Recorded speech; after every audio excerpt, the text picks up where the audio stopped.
एक बार देवर्षि नारद अपने मन में प्रश्न लिए पिता ब्रह्मा के पास पहुंचे और उनसे पूछा, मेरे मन में एक प्रश्न खटक रहा है पिताश्री।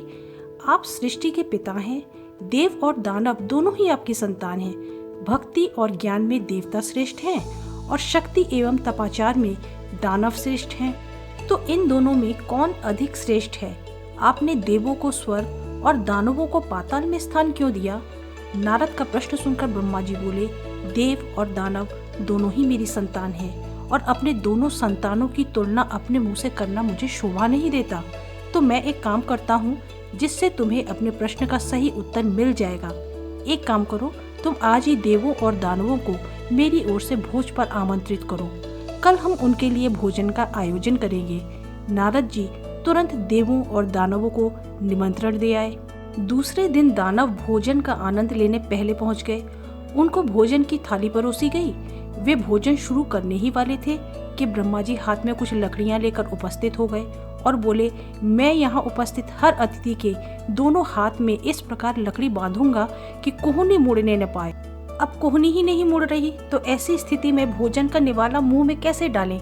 बस उन लोगों में से कुछ ने थाली में सीधे मुंह डालकर खाने का प्रयास किया, कुछ भोजन को हवा में उछालकर खाने की कोशिश करने लगे।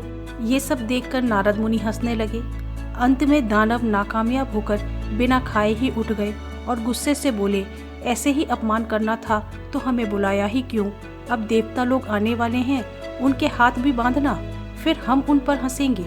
शर्त के अनुसार देवताओं के हाथ भी लकड़ी से बांधे गए, लेकिन वे शांत रहे।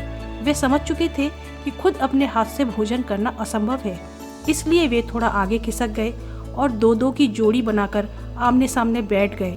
फिर वे थाली से भोजन लेकर एक दूसरे को खिलाने लगे। उन्होंने खुशी से भोजन का भरपूर आनंद लिया, साथ ही एक दूसरे के प्रति अपना प्रेम और सम्मान भी जताया।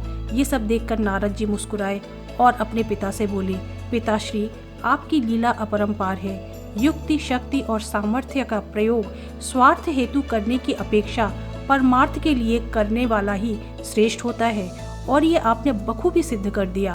तो दोस्तों, मानव योनि सबसे उत्तम मानी जाती है। हमें भी सिर्फ अपने बारे में न सोचकर दूसरों के हित के बारे में थोड़ा सोचना चाहिए और समाज के कल्याण में योगदान भी देना चाहिए। जय श्री कृष्ण।